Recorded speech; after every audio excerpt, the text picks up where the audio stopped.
Kisah dimulai dengan Jennifer, seorang novelis yang memutuskan menyewa sebuah kabin terpencil di tengah hutan, jauh dari hiruk-pikuk kota.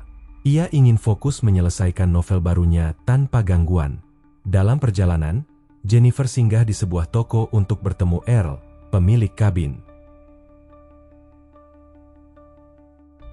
Earl menyerahkan kunci dan menunjukkan arah ke tempat itu. Ia pun melanjutkan perjalanan menuju kabin dengan peta yang diberikan Earl. Ia sempat berhenti di pom bensin untuk mengisi bahan bakar. Di sanalah ia bertemu dua pria bernama Andy dan Stanley, yang menatapnya dengan tatapan aneh. Ia terkejut ketika seseorang tiba-tiba datang dari belakang. Pria itu bernama Johnny yang berniat membantu dan bertanya kemana tujuannya, kemudian menunjukkan jalan kepada Jennifer sembari merayunya.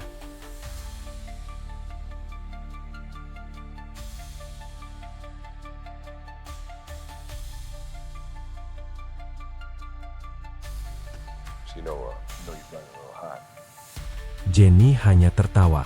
Saat selesai mengisi bahan bakar, tanpa sengaja kakinya menendang ember berisi air hingga celana Johnny basah. Teman-temannya menertawakan Johnny. Jennifer meminta maaf, lalu pergi.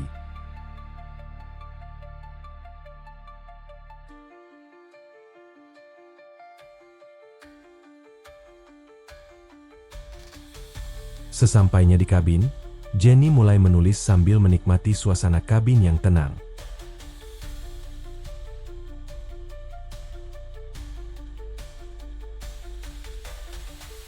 Malam harinya, saat sedang berbicara lewat telepon, ia mendengar suara di belakang kabin. Ia menelusuri sumber suara itu dan menemukan ruangan terbuka berisikan peralatan dan bahan-bahan kimia beracun. Ia buru-buru menutup pintunya, kemudian kembali ke kabin dan berniat melanjutkan menulis. Tapi tanpa sengaja ia menumpahkan minumannya, kemudian bergegas membersihkan pakaiannya.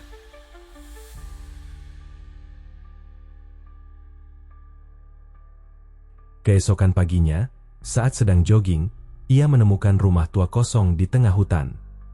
Ia mencoba masuk dan melihat-lihat ke sekeliling rumah itu.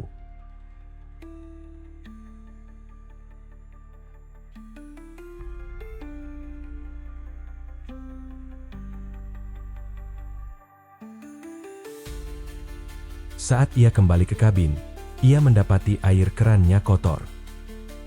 Kemudian ia menghubungi pemilik kabin dan dikirimlah tukang bernama Matthew untuk memperbaiki saluran airnya.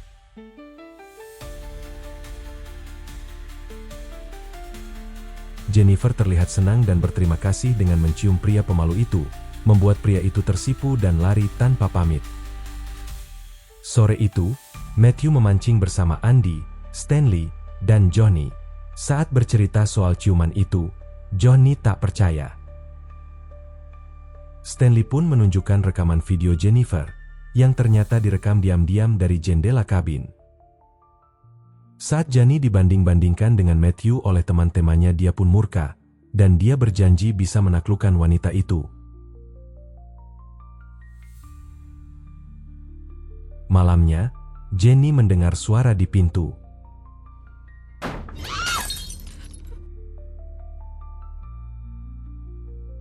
Ia menemukan burung mati di sana. Ia kembali ke dalam, namun ia kaget saat melihat laptopnya berisi foto-foto para pria itu. Tiba-tiba, mereka bertiga masuk dan mengepungnya. Jenny yang ketakutan, mengaku sudah menghubungi polisi dan pacarnya sedang dalam perjalanan. Tapi Johnny tahu ia berbohong karena Matthew cerita kalau HP Jenny nyemplung ke kloset. Matthew dipanggil masuk, dan Johnny memaksa Jennifer minum alkohol dengan janji akan pergi. Tapi setelah diminum, mereka tetap tinggal dan malah mengolok-oloknya. Dia mulai mengancam dengan tongkat bisbol, kemudian memainkan giginya hingga berteriak kesakitan.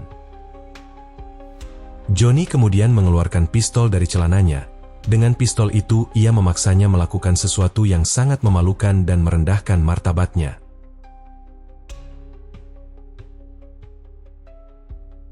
Begitupun dengan Andy, ia melakukan hal yang sama dengan sebuah botol. Namun Jenny melawan, memukul kaki Andy dengan botol itu, mengambil sesuatu dari dalam tasnya dan menyemprotkannya ke mata Stanley. Ia kemudian melarikan diri ke hutan. Saat lari ke hutan, Jennifer bertemu Earl dan seorang pria yang mengaku sheriff. Ia menjelaskan semua kronologi yang dialaminya. Sheriff kemudian membawanya kembali ke kabin untuk memeriksa, tapi tidak menemukan siapapun di sana.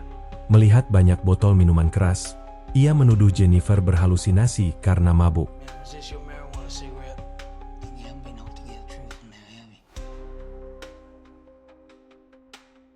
Ia justru memeriksa Jenny. Sheriff mulai meraba tubuhnya.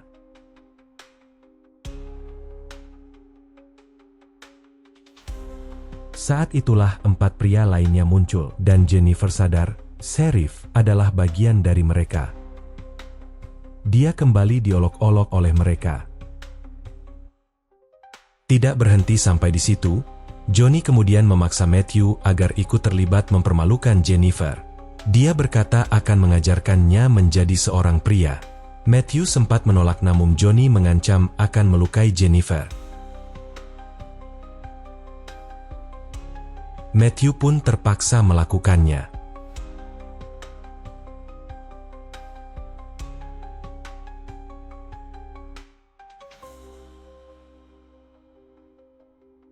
Tak lama Sheriff mendapat telepon dari anaknya dan berkata akan segera pulang setelah selesai bertugas. Jenny meninggalkan kabin dan pergi ke hutan.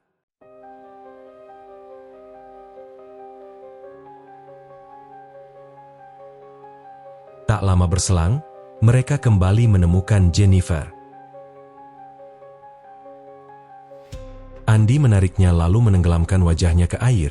Sebelum akhirnya mereka bergantian memperlakukannya dengan cara yang sangat hina sebelum pergi meninggalkannya.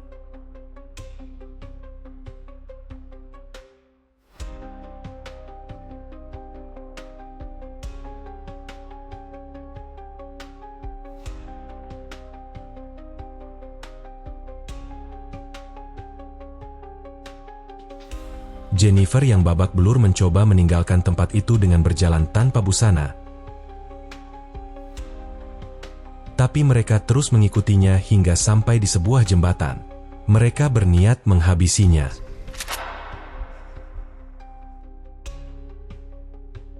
Namun ia menjatuhkan diri ke sungai dan menghilang.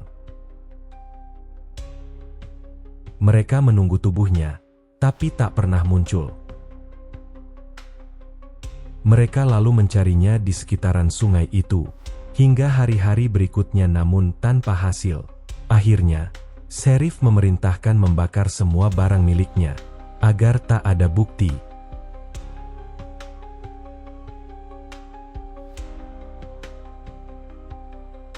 Kemudian dia mengembalikan kunci kabin dan berkata Jenny sudah pergi.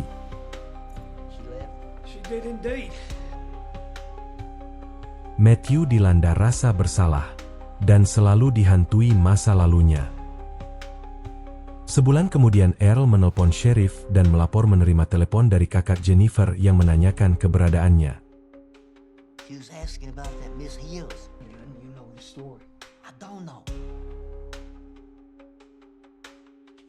Suatu pagi, Stanley kehilangan kameranya. Mengetahui hal itu Johnny marah. Malamnya, Johnny diteror oleh seseorang berkali-kali menemukan burung mati dan sandal Jennifer di depan pintu rumahnya.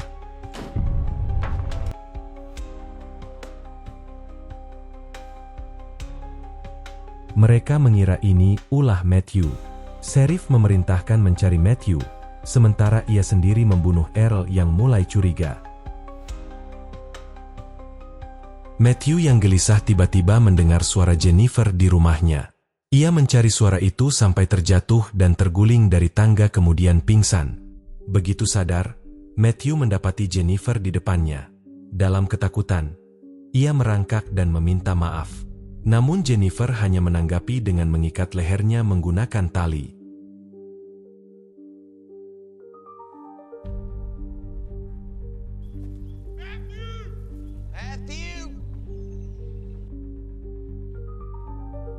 Andy dan Stanley yang saat itu sedang mencari Matthew tiba di sebuah rumah tua kosong.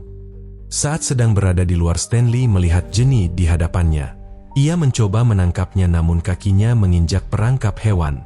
Andy hendak menolongnya namun ia diserang oleh Jenny dari belakang.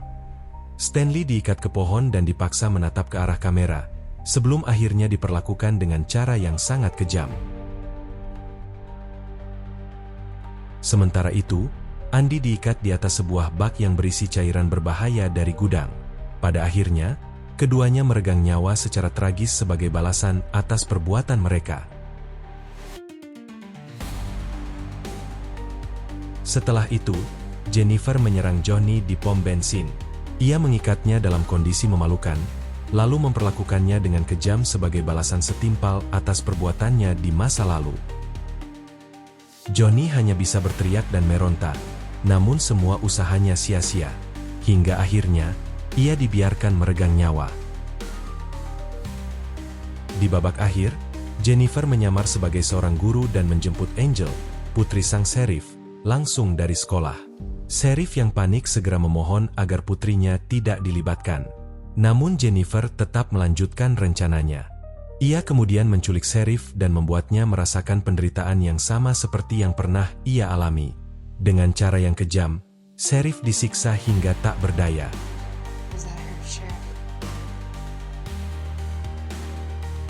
Jennifer mengikat pelatuk senapan ke tangan Matthew yang masih pingsan, lalu meninggalkan mereka berdua.